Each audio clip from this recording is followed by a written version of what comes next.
यहाँ पर जो एजाज भाई को जो डिटेन किया गया है, उनको उनके घर वालों को अरेस्ट मेमो या कोई डिटेल भी बताई गई नहीं है। जो बच्चियों की शादी थी, उनके एक भतीजी एक भांजी की शादी थी, जो तैयारी चल रही थी यहाँ पर, जो 22 अक्टूबर 2022 को शादी थी यहाँ पर, तो उसका भी जो पैसा रखा गया था, बच्चियों की जो जहेज़ का सामान होता है, तो वो भी जो पैसा है सीज़ करके लेके गई है। हिंदुस्तान में सिर्फ हम मुसलमान, हम दलित, हम आदिवासी, हम पिछड़े रहने की वजह से एक पर्टिकुलर रूलिंग कम्युनिटी के रूलिंग पार्टी के लोग हम पे एक प्रोसिक्यूट करना, एक हम लोग को दबा के रखना चाहते हैं। आज रात 22 सितंबर 2022 रात के 3 बजे से जैसे हम लोगों को सुनने में आया है कि एजाज भाई जो एक अच्छे सोशल एक्टिविस्ट हैं गुलबर्गा डिस्ट्रिक्ट के, और जो पीएफआई के डिस्ट्रिक्ट प्रेसिडेंट भी हैं, तो उनके घर पे एनआईए और स्टेट पुलिस की रेड हुई है। और उनको सुबह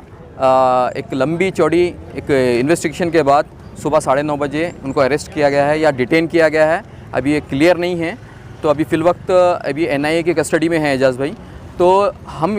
एज एक एक्टिविस्ट होने के नाते हम लोग ये बताना चाहते हैं, जो भी माइनॉरिटी कम्युनिटी से हो या दलित कम्युनिटी से हो या आदिवासी कम्युनिटी से हो या अदर बैकवर्ड कम्युनिटी से हो, इनको एक रूलिंग गवर्नमेंट ये है एक कास्ट और रिलीजन की बुनियाद पर टारगेट कर रही है। उनके पास कोई चीज़ मिलता है या वायलेंस का मटेरियल नहीं मिलता है, वो सेकेंडरी चीज़ है। यहाँ पर सिर्फ एक कम्युनिटी का नाम, एक रिलीजन का नाम होना ही काफ़ी है अरेस्ट करने के लिए एनआईए और जो भी जितने भी सेंट्रल एजेंसीज हैं या स्टेट एजेंसी हैं सिर्फ। और यहाँ पर और एक चीज़ मैं बताना चाहूँगा, यहाँ पर जो एजाज भाई को जो डिटेन किया गया है, उनको उनके घर वालों को अरेस्ट मेमो या कोई डिटेल भी बताई गई नहीं है कि किस जुर्म में उनको इंटरोगेशन किया जा रहा है, किस जुर्म में उनको लेके गए हैं सेंट्रल एजेंसीज। ये कोई डिटेल नहीं है। ये सीधा सुप्रीम कोर्ट की जो D K Basu versus State of West Bengal की जो गाइडलाइंस हैं उसका क्लियरली वायलेशन है। ऐसे बहुत सारे गाइडलाइंस हैं। तो हम जो गुलबर्गा के जितने भी एनजीओस हैं, एक्टिविस्ट हैं, इस एक्ट को, सेंट्रल एजेंसी के एक्ट को हम कंडेम करते हैं और इनके फैमिली के साथ हैं। पूरे गुलबर्गा और जितने भी ऑर्गेनाइजेशंस हैं सब इनके फैमिली के साथ हैं। और यहाँ पर जो हमको जैसे उनकी फैमिली ने बताया कि जो बच्चियों की शादी थी, उनके एक भतीजी एक भांजी की शादी थी, जो तैयारी चल रही थी यहाँ पर, जो 22 अक्टूबर 2022 को शादी थी यहाँ पर, तो उसका भी जो पैसा रखा गया था, बच्चियों की जो जहेज़ का सामान होता है, तो वो भी जो पैसा है सीज़ करके लेके गई है। और एजाज भाई के जो वालिद साहब, जो यहाँ के मस्जिद आयशा टीपू सुल्तान चौक के जो मस्जिद है, वहाँ के जो प्रेसिडेंट हैं, जो मस्जिद का हिसाब किताब जो रजिस्टर्ड होते हैं, वो पैसा और रजिस्टर्ड के साथ उनको पूरा जो है प्रॉपर्टी के पेपर, जो भी पैसे, ये सब सीज़ किया गया है, ये फैमिली का कहना है। तो इंशाल्लाह हम पूरे गुलबर्गा इनके साथ हैं। इनके साथ हम जो भी लीगल जो असिस्टेंट्स है, हम लोग पूरे गुलबर्गे के एनजीओस और सोशल एक्टिविस्ट मिलके उनको, इन फैमिली को और एजाज भाई को और ऐसे जो भी इनोसेंट जो एक्टिविस्ट को अगर बिना कोई रीज़न के अगर कोई डिपार्टमेंट या कोई एजेंसी अरेस्ट करती है तो हम सपोर्ट करने का काम करेंगे। तो कल ही जो सुप्रीम कोर्ट की जो डिविजनल बेंच है, वहाँ से सेंट्रल गवर्नमेंट को एक फटकार पड़ी है कि जो भी ऐसा हेट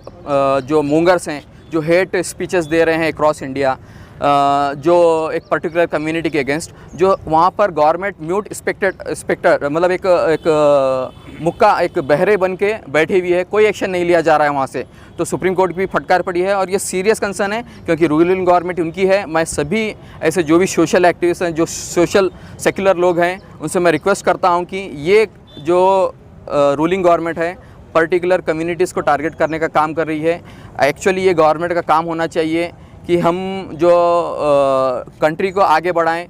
कंट्री के लिए डेवलपमेंट, हेल्थ जो है, अपना जो डिफेंस के ऊपर, जो चाइना का भी अभी देख सकते हैं आप, वो इंट्रूजन वो अंदर घुसे ही जा रहा है, तो उसके ऊपर कोई एक्शन नहीं लिया जा रहा है। एक पर्टिकुलर इंडिया में ही अपने ही लोगों को मार के कोई देश आगे नहीं बढ़ सकता। तो इनको चाहिए कि अगर कंट्री को हमारे आगे फ्यूचर में अगर आगे बढ़ाना है, आगे देखना चाहते हैं, तो सब कम्युनिटी को साथ में लेके चलना पड़ेगा, ना कि पर्टिकुलर एक कम्युनिटी को अगर आप ऑपरेस करेंगे तो कहीं ना कहीं हमारी भी कंट्री का पूरा इंटरनेशनल लेवल पे भी नाम ख़राब होगा। और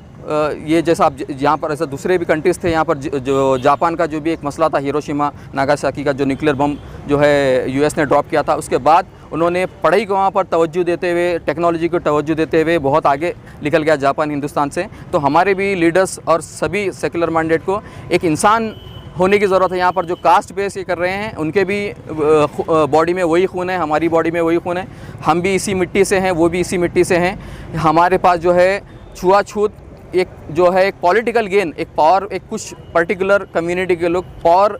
एक एंजॉयमेंट करने के लिए एक पर्टिकुलर कम्युनिटीज़ को एक एजेंडा बना के, एक टारगेट करके, प्रोसिक्यूट करके एक पावर रिटेन करना चाहते हैं और इसमें सेंट्रल एजेंसीज़ को एक टूल की तरह इस्तेमाल कर रहे हैं। ऑब्वियसली देखिए, अगर जो PFI हो या कोई भी दूसरे भी तंजीमें हों, अगर उनके अगेंस्ट अगर आपके पास एविडेंस है, कोई प्रूफ है, कोई वायलेंस में अगर वो इन्वॉल्व हैं, तो आप 100% आप एक्शन लीजिए उनके ऊपर। जब आप बिना, जैसे आज एजाज भाई को जैसे अरेस्ट किया गया, बिना कोई उनके पास कुछ मिले, मतलब जस्ट एक